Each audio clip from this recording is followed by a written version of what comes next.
Good morning, children. Today we are going to start the third chapter of the history, the Delhi Sultans. In the second chapter, we have studied that how the new dynasties have emerged in our country in the medieval period, in the beginning of the medieval period. In this chapter, we are going to see how that Delhi has become an important city in a course of time and how different sultanates or the empires of the sultans have emerged after the 12th century. Now, in chapter number 2, we saw that regions like the Kaveri Delta became the important center of the large kingdoms, the kingdoms like Chola. If you will see the southern part of the country, especially the Kaveri Delta, you will notice that in the southern part of the country, the Chola dynasty was the ruling dynasty for a huge period of time. But did you notice in the last chapter that there is not a single mention of the Delhi as its capital? That was because Delhi became an important city only in the 12th century. And therefore, you will notice that there is no mention of the Delhi in the second chapter. So, when the Delhi became an important city, so Delhi, the first became the capital of the kingdom under the Tomara Rajputs, who were defeated in the middle of the 12th century by the Chauhans. The Chauhans, also revered as the Chamanas. In the second chapter about Chauhans and Chamanas, we have studied a little. And these Chauhans or Chamanas were belonging to the Rajasthan, and they were belonging to the Ajmer region of Rajasthan. It was under the Tomaras and Chauhans that Delhi became an important commercial center. Tomara was also a Rajput dynasty. Many rich Jaina merchants lived in the Delhi city and constructed several temples. As you can see here, the just this kind of Jaina temples are constructed in the Delhi by the Jainas that time. And the Jaina merchants were also living in the Delhi. The coins were also minted here, and these coins, as you can see in this picture, was called as the Delhival. And that time it had a wide circulation. Just today, as we have the money in money in the form of rupees as our currency, that time in Delhi, Delhival coins were in the wide circulation in the Delhi. So the transformation of Delhi into a capital that controlled vast areas of the subcontinent started with the foundation of the Delhi Sultanate in the beginning of the 13th century. So here we can see that the Delhi region or the Delhi city has got its important in the vast areas of the subcontinent started with the foundation of the Delhi Sultanate in the beginning of the 13th century. Now, take a look on the table 1 again and identify the 5 dynasties that together made the Delhi Sultanate. If you will see in this table, you will come to know that Rajput dynasties, then some other dynasties were also there who made the Delhi as the very important city that time. The Delhi Sultans built many cities in the area that we now know as Delhi. Now, if you will look at the map 1 in your book, you will notice that Delhi Ekona. Can you find the Delhi Ekona? It is just near the Jahapana. It is just near the Jahapana. On the page number 30, whatever the map is given, in that map, if you will notice, the Delhi Ekona near Jahapana Siri as well as Jahapana, all these cities became important. All these areas of the Delhi became important that time, and the Delhi Sultan built many cities in these areas like Delhi, Kona, Siri, and Jahapana.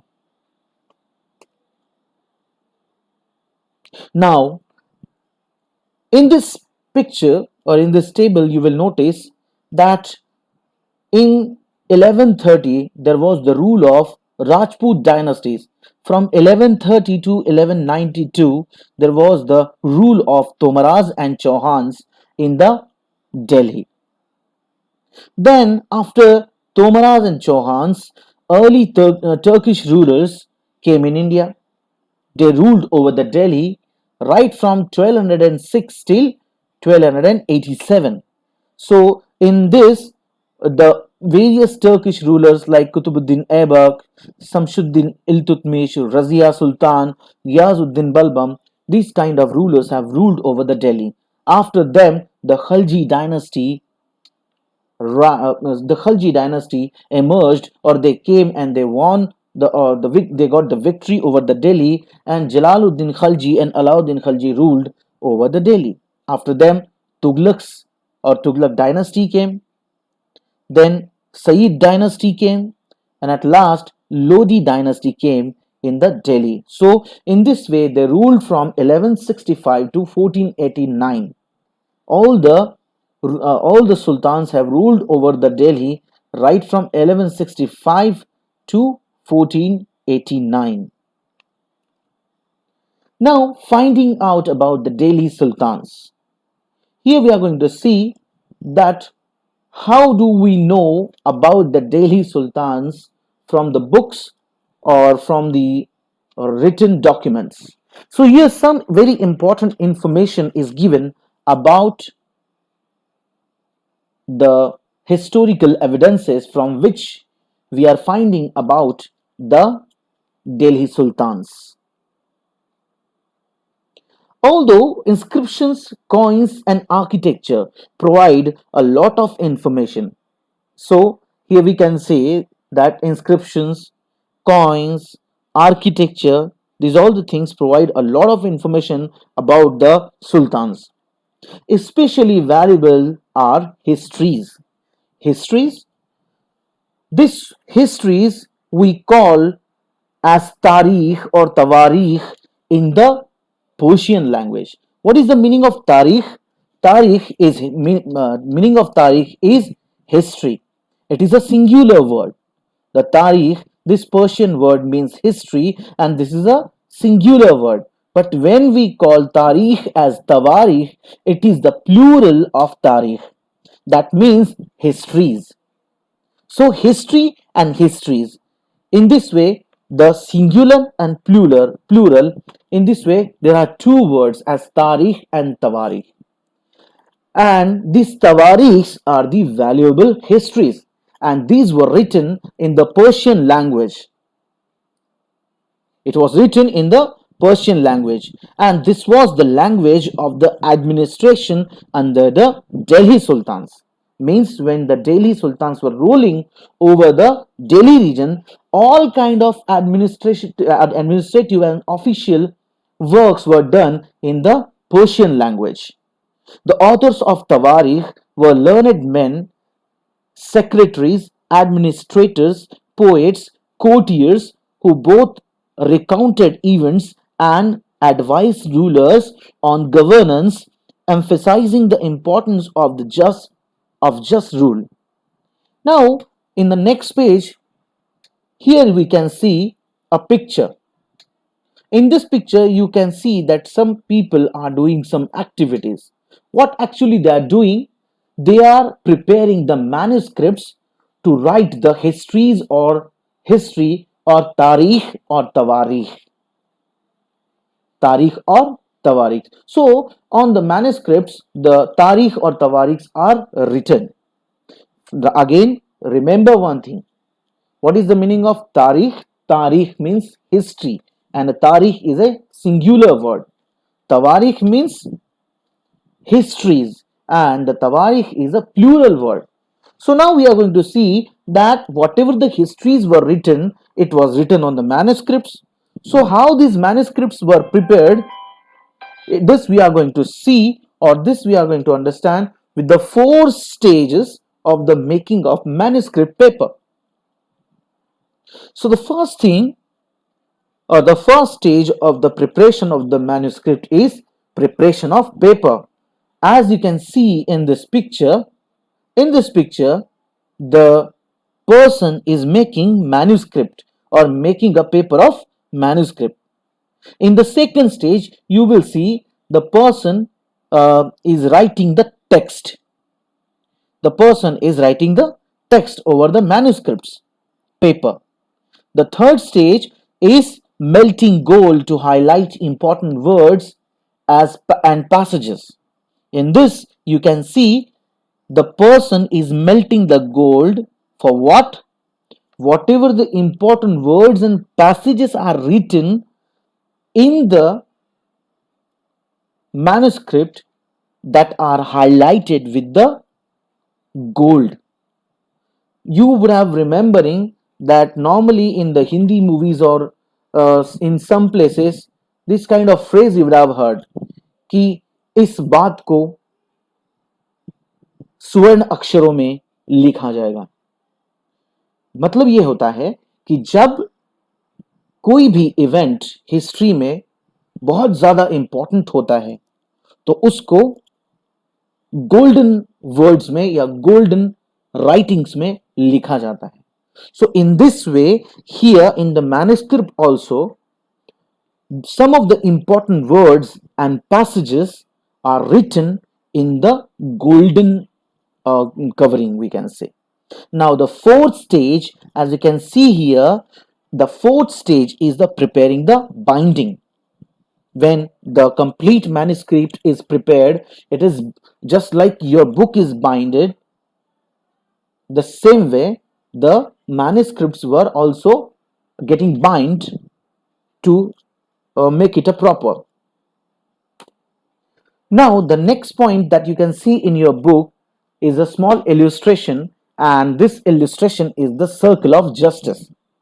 It is a part of manuscript in which Fakr-e Mudabbir mentions something about the ruler. Then first of all we will see, before going to understand what he has written in his manuscript, what who was the Fakri Mudabbir, that we are going to see first. Fakr-e Mudabbir, the pen name of the Fakr al-Din Muhammad B. Mansur, Sayyid Mubarak Shah al-Quraishi, and he was a Persian literary, or the person who writes about the history, or who writes about the stories, a kind of a literary person, we can say. He was a Persian literature maker and courtier who wrote in India during the Ghurid and early Sultanate eras. Ghuri or Ghori, we can say, were the was one of the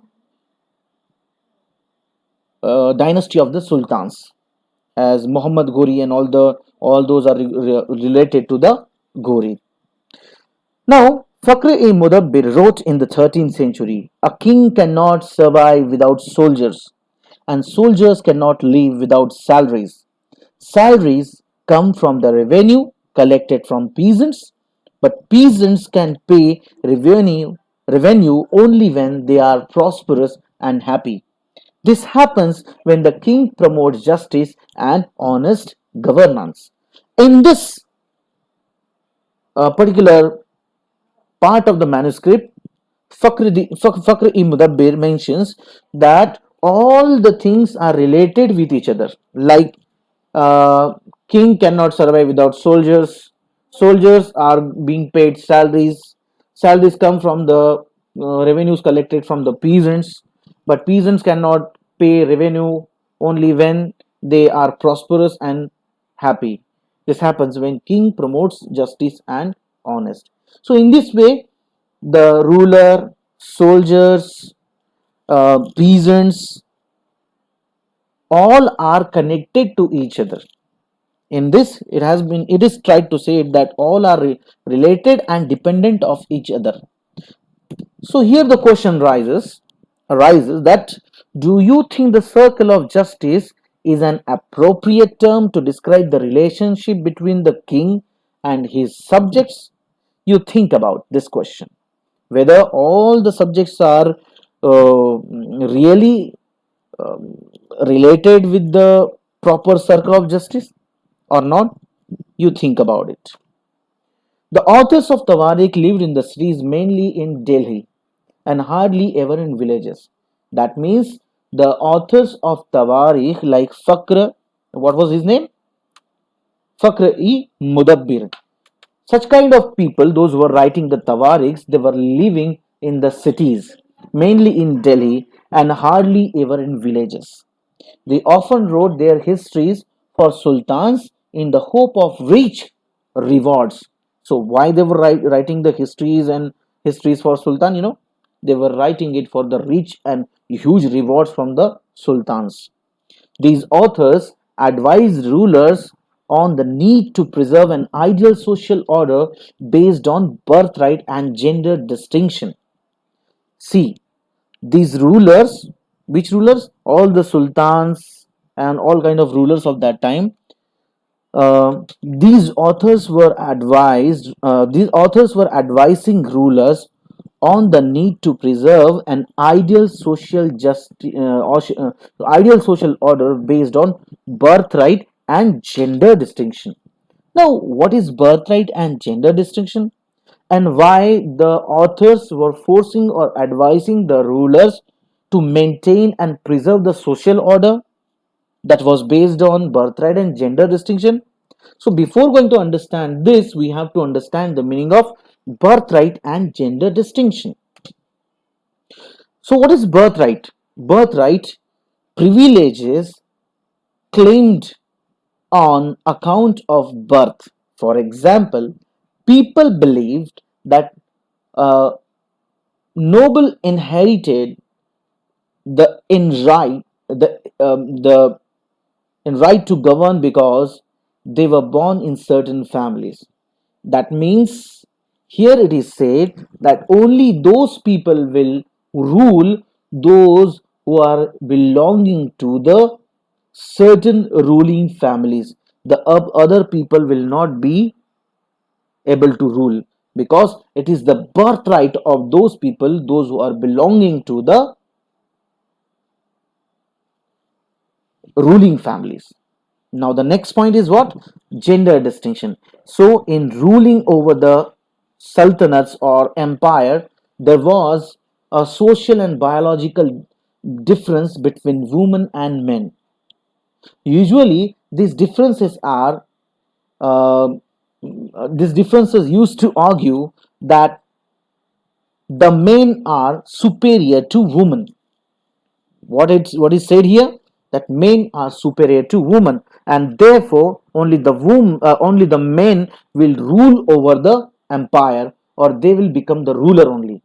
In the social and biological differences, and in the social order, it was not accepted that the woman will rule over any region or empire, or the woman will become a ruler.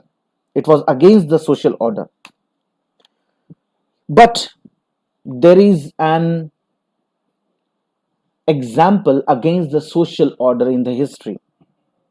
In 1236, Sultan Iltutmish's daughter Razia became Sultan. Chronicler of the age Minaz Siraz stated she was more able and qualified than all her brothers. He was not comfortable, but even he was not comfortable. He means who? Minaz Siraz was not comfortable at having a queen as ruler.